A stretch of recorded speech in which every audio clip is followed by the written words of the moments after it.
G'day there guys, Marky here, and welcome back to another episode of r/relationship advice. I do hope you're having a good day, and with that said, I want you to sit back, relax, chuck a prawn to the barbie, and let's get right into it.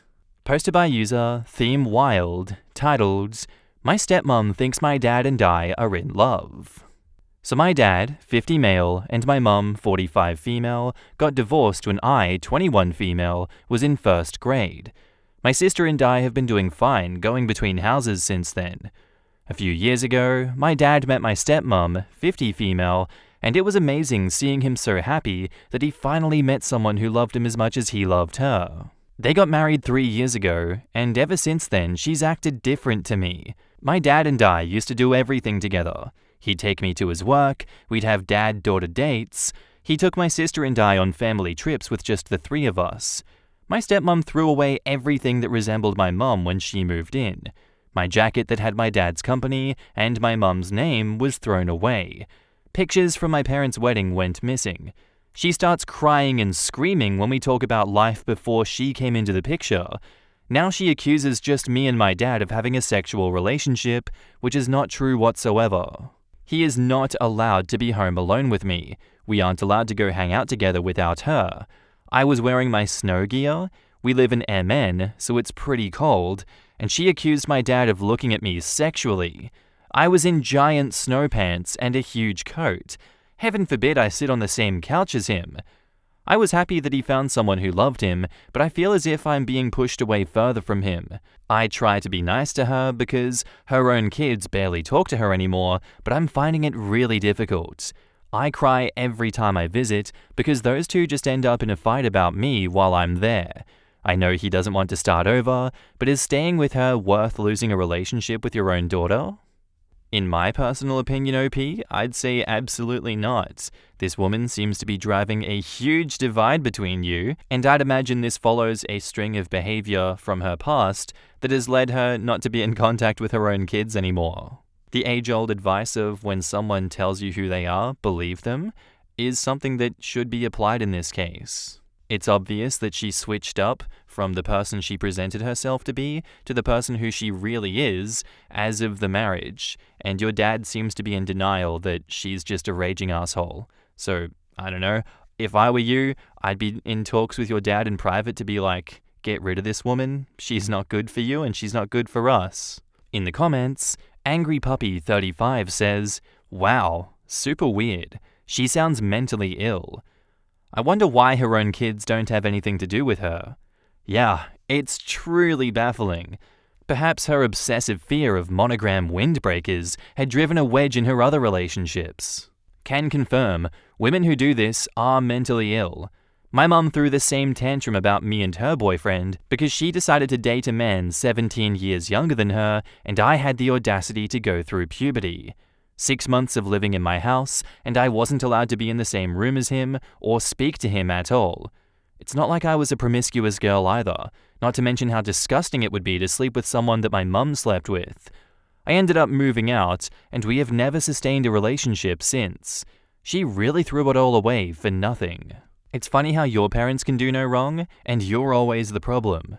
Oh, come on. We should be indebted our whole lives and deserve every ounce of respect and utmost obedience for just giving birth to us in this wonderful and satisfying round mount of dirt called Earth. Sarcasm. Tats2k says, I'm so sorry that you have to go through this, but I think you really need to tell your dad your feelings on this. You should be his priority, not your stepmom. It also might help telling your mum about her as well and trying to get her to help you speak to him alone. I told my dad that my stepmother was pushing his first children out to provide for her children. He didn't believe me, and he ratted me out to her.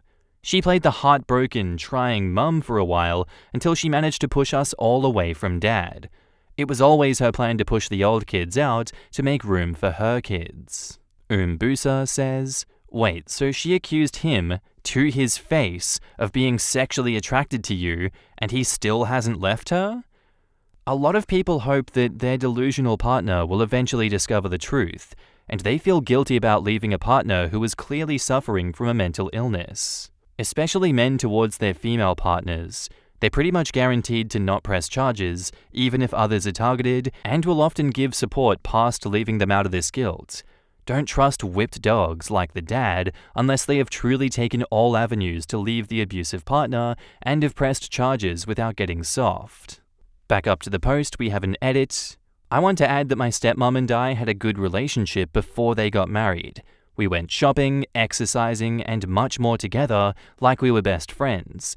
The issue started when my grandma, my mum's mum, passed away 1.5 years ago, and mum moved in with my grandpa, who happened to live 5 minutes away from my dad.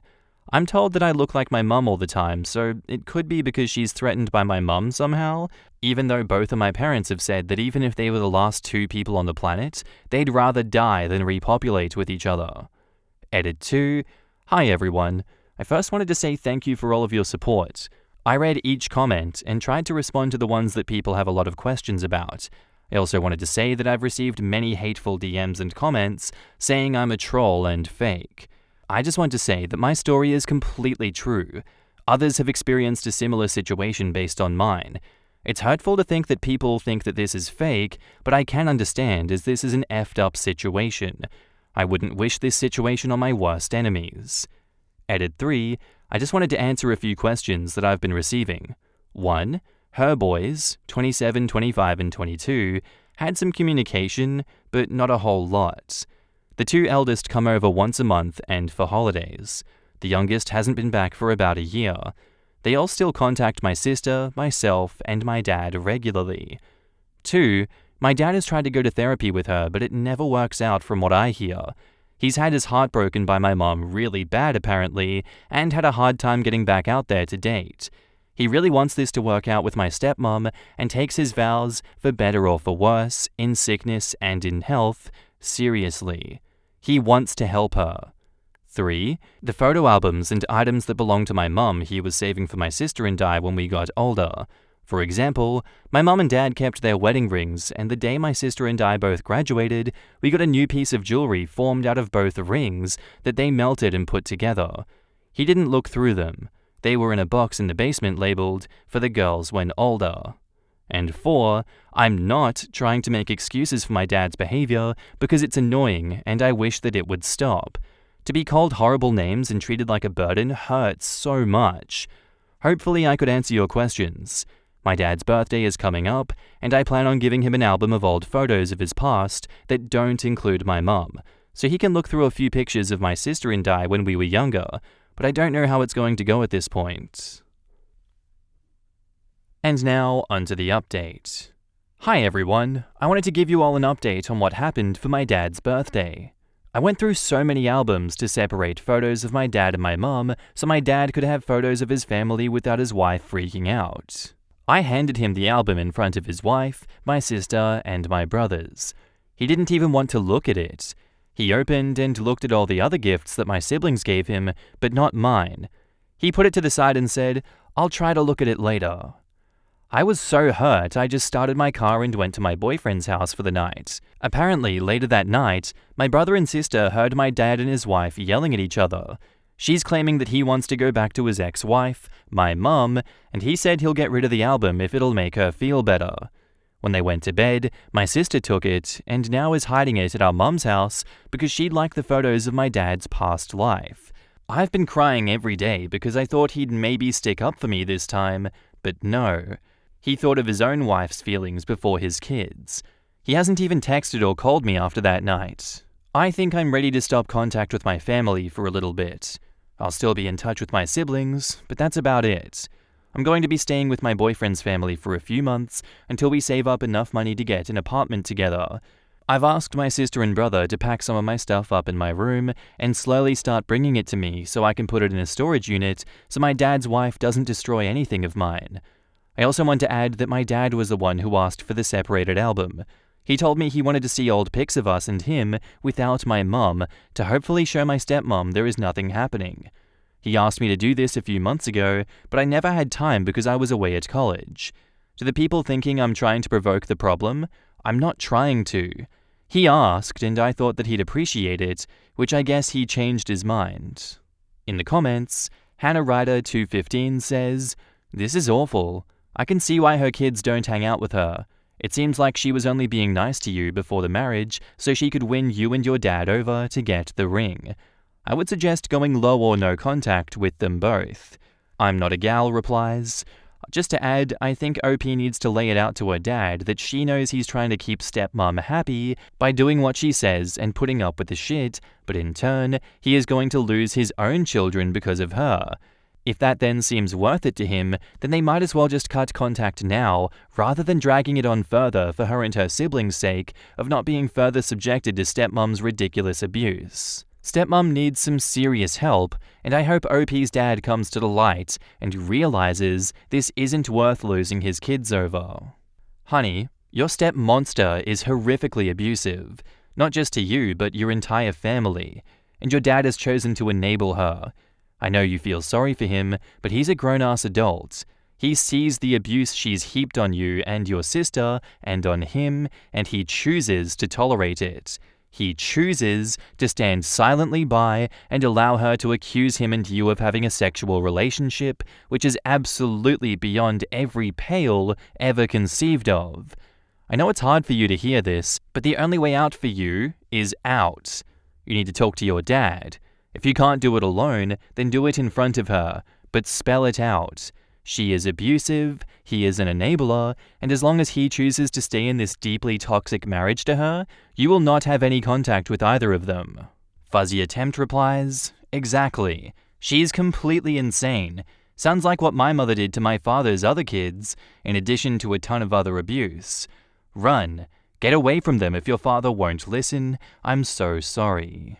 She can't even decide between the delusion that he's in love with his daughter and the delusion that he's still in love with his ex-wife. Absolutely unhinged. Honestly, if anything, this just solidifies my previous advice, but maybe it's time to go very low contact with this guy and let that ship sink. Maybe one day you guys can reconnect, but for now it seems as though this man is severely lost in the sauce. I want to know what you guys think of this one. Let me know in the comments down below. Our next post is by user Risky Baller, titled, I, male 26, blew up my wedding by uninviting my groomsmen. How do I fix things? 2 weeks ago, I had my bachelor party. I was very hesitant about having one in the first place, mainly because I don't like the connotation and expectations behind a traditional bachelor party. My best man and all my groomsmen knew this.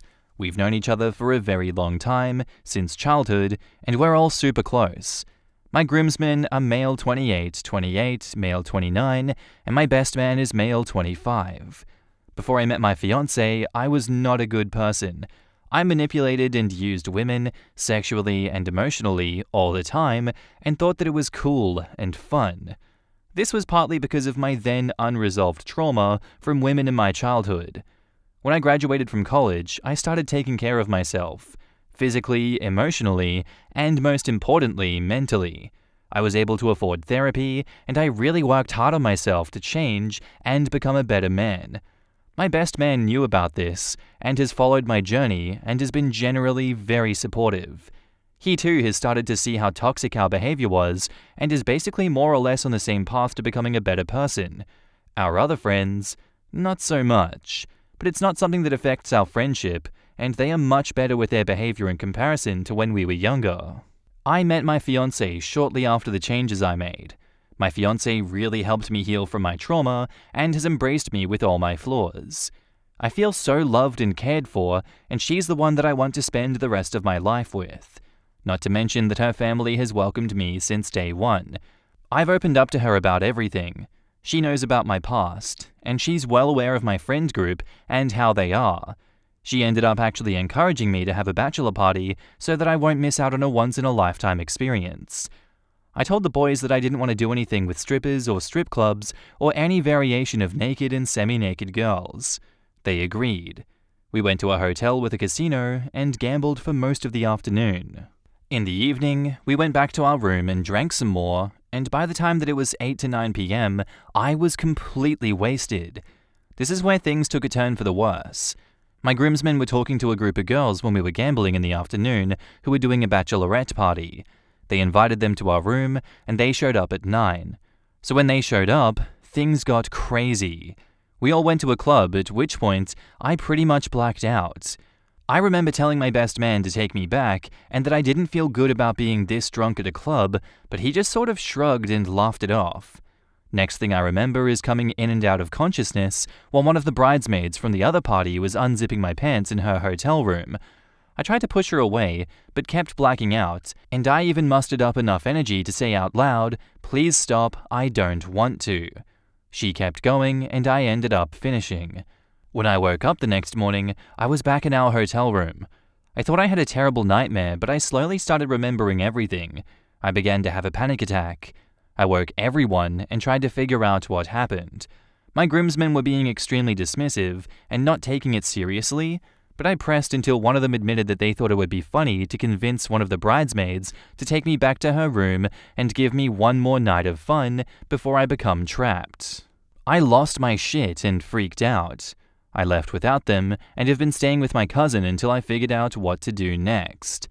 I called my fiancée and told her that I need to postpone the wedding. I need time to think. The boys and my fiancé have been blowing up my phone. I've only been responding to my fiancé and reassuring her that it's not her, it's something with me.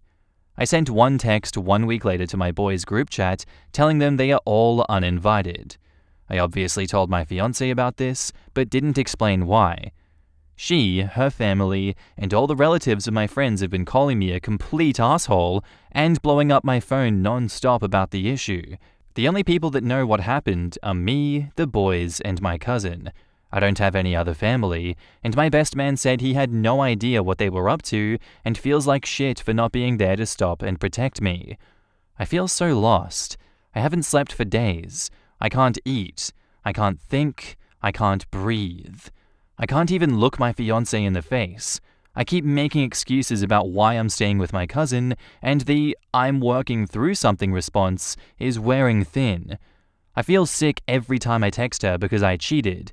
Even though I didn't want it, I finished, and I feel like a horrible person. It feels like I regressed, and with my history, I can't trust myself anymore, and how can I expect my fiancé to? I guess all I can say in this instance, OP, is that the truth will set you free. And I feel as though she will be very understanding of the situation and of what happened, and that you guys can work things out. I feel like you have to say it, and I feel like you will say it, and when that happens, I wish you all the best. In the comments, 1. I think you need to contact a therapist who specializes in sexual trauma and crisis counseling ASAP to start processing what you experienced. Also, go to urgent care or your GP and request some short-term medication to help you cope and sleep. I would try to avoid benzos, and if you're hesitant to medicate, even something short-term like hydroxyzine works. It's technically an antihistamine, very safe to take, and non-habit forming. It just knocks you the F out because it makes you super drowsy. I've taken it for panic attacks when I couldn't sleep.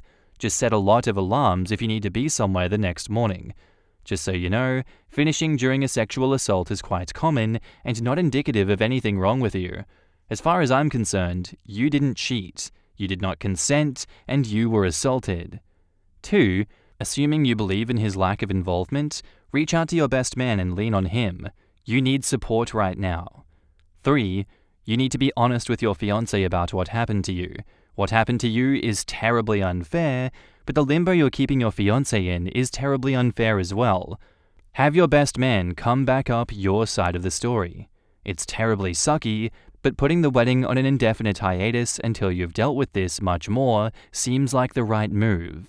Starting out married life under these circumstances sounds fraught with complications. 4. Asking to keep this incident between you, your best man, and fiancé is a reasonable request. Certainly, your fiancé can discuss it with a therapist of her own, but beyond that, if you want to keep things under wraps, she should really respect that.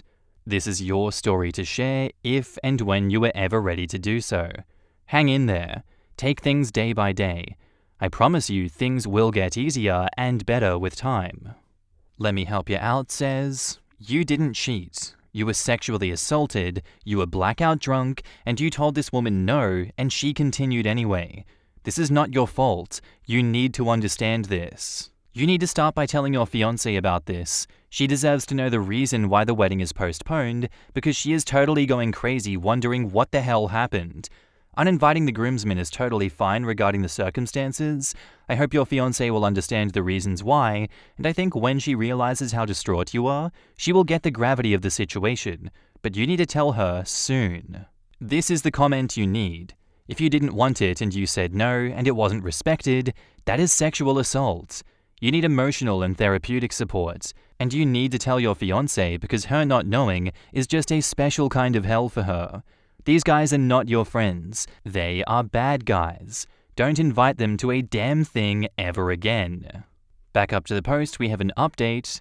So many of you have reached out to me and offered support. I appreciate all of you. I've decided to tell my fiancé everything. I've been convinced from the sheer amount of people telling me that it'd be the right next move. I don't know much, but I do know that when hundreds of people start to tell you the same thing, they are probably correct. I texted her to meet tomorrow. I'm taking my cousin with me, and I think I'm going to try to explain and have my cousin/this post as backup. She seemed sort of relieved/anxious that I agreed to meet. I'm aware that this could destroy everything we have, so I really hope it all works out. Thank you all for pushing me to tell her. I'll try to update as soon as I can. And now, onto the second update. After reading through all my comments and getting a lot of supportive DMs, I decided to tell my fiancé everything. I took my cousin with me and had a speech prepared on paper. We decided to meet at our home, so my cousin and I drove to her. We pulled up to the driveway, and my heart was pounding out my chest. I told my cousin that I need to turn around and I couldn't do this, but they insisted and pushed me through it. As soon as I got out of the car, my fiancé opened the front door and stared at me with an emotionless face. I thought that we got off to a horrible start.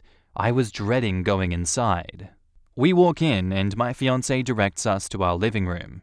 At this point, no one has said a word, and you can cut the tension with a butter knife. My cousin and I sit on one couch, and my fiancé is sitting on the couch to the right of us, closest to me. I open by telling her that I'm really sorry about how I've been acting, and that she's done nothing wrong. I pull out my paper letter and start shaking a lot. I try reading the first couple of sentences, but eventually start to break down and have a panic attack/cry. My cousin grabbed the letter and continued reading the letter until I was able to grab it back and continue. The letter read like my first post, had a lot more apologies and emotion in it though.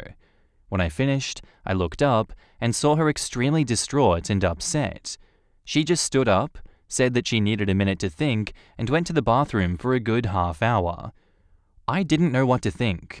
I was devastated and it was killing me inside. I didn't know what she was thinking or what she was going to do next. When she opened the bathroom door, she just ran up to me and hugged me and started bawling her eyes out.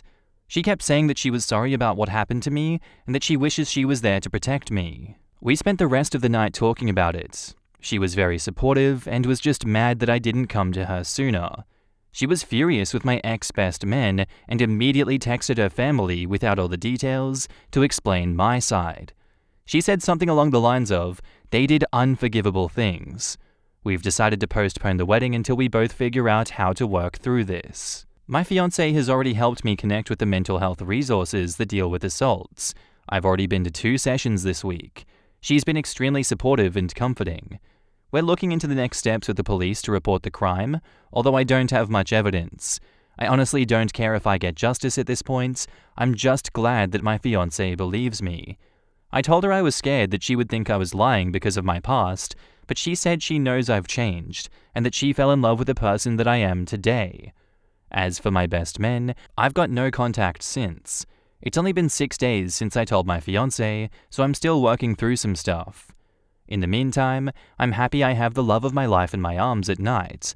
I can rest easy at night. The nightmares have slowed and stopped. I'll try to update when I can in the future. Thanks for the advice. In the comments, the middle 214 says, "Man, I'm so sorry all of that happened to you, but I'm glad it's having a good outcome and that your fiancé is supportive. You deserve that after everything you've experienced. Wishing you the best, and also F your friends. I hope they understand how effed up they were." Wow, OP, your friends essentially conspired together to get you sexually assaulted. Never give those guys any more of your time. They aren't worth it. I'm glad to hear that you're on the mend now, and your fiancé sounds like an absolute treasure. Cherish her always, OP. God bless. This is a bit of a gendered problem, unfortunately, in that the men will think they're doing him a favor and won't see the sexual assault. I can't imagine any of the women I know conspiring this way. They would see this as obvious sexual assault on a woman. I am so glad that it worked out. I know it probably isn't your goal, but a part of me wants your next update to be that the police are at least interrogating your former friends, and of course that you were married to your wonderful fiancé. I know I'm just an internet stranger, but I am so proud of you for opening up to your fiancé. It sounds like you have a really good support system in her and in your cousin. I'm so happy to hear that you've sought out mental health resources too. I wish you all the best as you navigate this journey of healing. And now, on to the next update. This will be my last update for a while. I just want to thank everyone for the kind words and support in my inbox. Some of you even opened up about similar experiences, and that really helped. I'm not even close to being okay mentally. I constantly have panic attacks and anxiety randomly throughout the day. Sometimes unrelated things can trigger an attack, but I'm trying my best to fight and survive. My fiancé has been my rock, and her family, her dad, mom, and sisters, have been my angels. They've even hired a private investigator to help with our police report that we're filing. My fiancé's dad is well connected in the legal world, and he's connecting me with a lawyer who'll be pretty much taking lead with my case.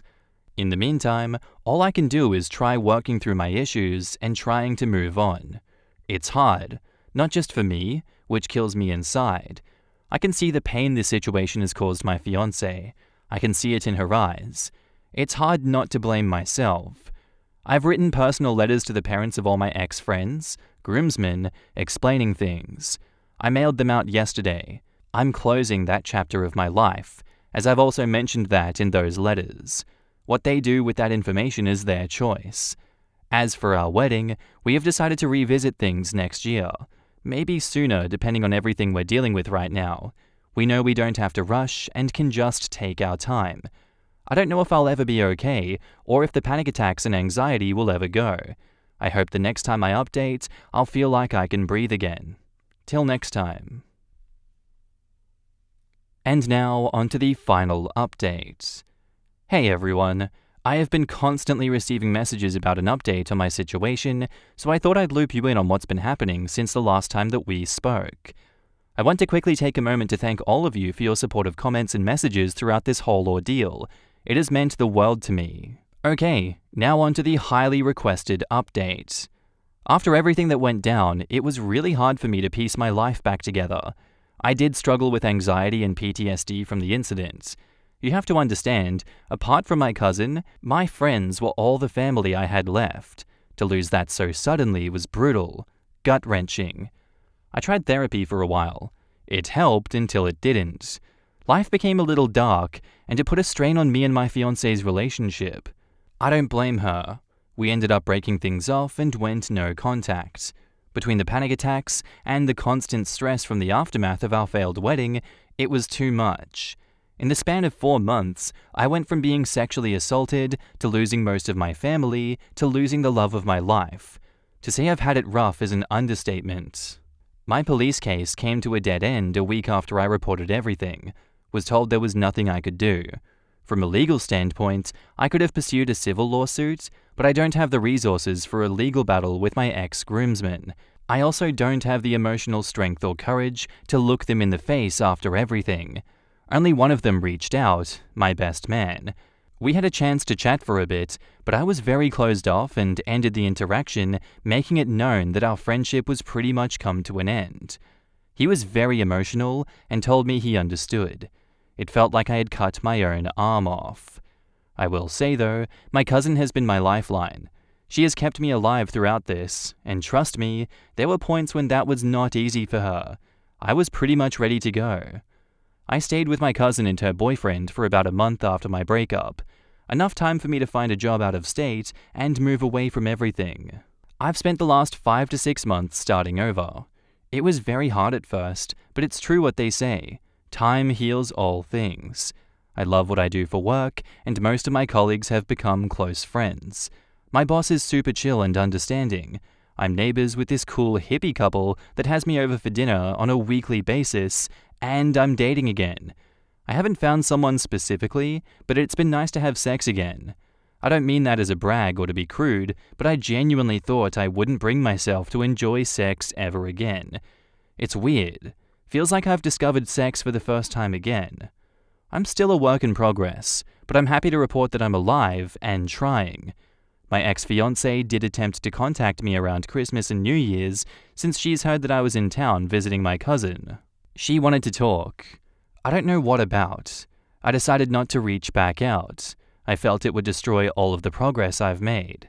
I'm not ready to open old wounds and all. She is the love of my life, always will be, but I feel it's too risky to let her back into my life again. If she broke my heart for round 2, I'm pretty sure I wouldn't make it back this time. For now, I'm alive and decently happy. I've got food in my belly and a roof over my head. I have it better than most. I'm grateful. In the comments, Dim Tim from Q says, I wonder what his friends talk about when they reminisce about how they ruined not only his upcoming wedding, but his relationship and his life. Do they laugh and joke about it? Do they quarrel amongst themselves and appoint blame? Do they raise a glass and offer a toast to a future that is now dead and gone at their own hands? My guess is that they would not care either way to do any of those things and have probably completely forgotten what they did and the consequences of their actions. My guess is the topic about OP is now like an elephant in the room. I'm 99% sure if the groomsmen chatted about the aftermath of that horrible scene they forced OP to, they all agreed that he is overreacting, should be grateful as boys want him to have the best night before tying the knot. He is now getting boring. That was supposed to be his last night as an unmarried man, or whatever crap as long as they don't have to regret their life actions and could ease their guilt. If anyone accidentally brings up OP and or something relating to him, they would change the topic quickly because they will not ever admit that they had to take a part in the ruin of OP's wedding, his separation with the ex-fiancée, ongoing PTSD, and his life in general. Reading this made me want to punch everyone involved, including the bridesmaid who had assaulted him. I hope OP can take care of himself first now and only surrounded by good people. Baldusimo says, it really is crazy how a prank just changes so many lives forever. If that hadn't happened, he would have been married, maybe had kids. Very sad. That's not even a prank. That was a deliberate attempt at ruining OP's life. OP seems to say their friends never graduated from being F-boys. Odds are good that their thinking was just a last night of freedom, unwind a bit macho shit. Not any sort of blackmail attempt or anything. And if it was an attempt to ruin OP's life, sadly, it was successful. This is not to say they're good people, or in any way innocent, just that I don't read their motive as ruining OP's life. I honestly think that they thought they were doing a nice thing, and that's kinda horrifying on its own. When people are this mentally sick, emotionally crippled, and just plain broken, genuine happiness doesn't exist. They'll say they are happy for their friend. They'll even believe that they are. Introspection isn't big with this sort. But there will be an undercurrent of resentment. Why did he get out? Why did he stop? There's nothing wrong with this life. It's my life. I like it. I like this. But it's not good enough for him anymore. It ought to be. There's nothing better out there, and this marriage thing sure won't be either. I'll show him and fix him and remind him of the truth. They did think that this was a good thing, or at least a harmless thing. But it's also a kind of subconscious vendetta because he dared try to get out. Honestly, I can kind of see where these people are coming from with this one. Sometimes people just are like that. They don't think things through, you know? It's just act on impulse, act on the moment. Haha, the boys having fun. Let's go, stag do. Then you end up with a situation like this, and it seems as though no one wants to apologize, wants to say that it's their fault. Everyone kind of tries to ignore it and move on. At least the groomsmen reached out to OP and apologized and tried to salvage things. All in all, this is just a terribly tragic tale, and I hope that people learn from this and that they don't repeat these mistakes. But what do you guys think about this one? I would love to know your thoughts on this very long story. And that's where I'm going to end today's story, guys. I do hope you enjoyed, and I'll see you in the next one. Bye.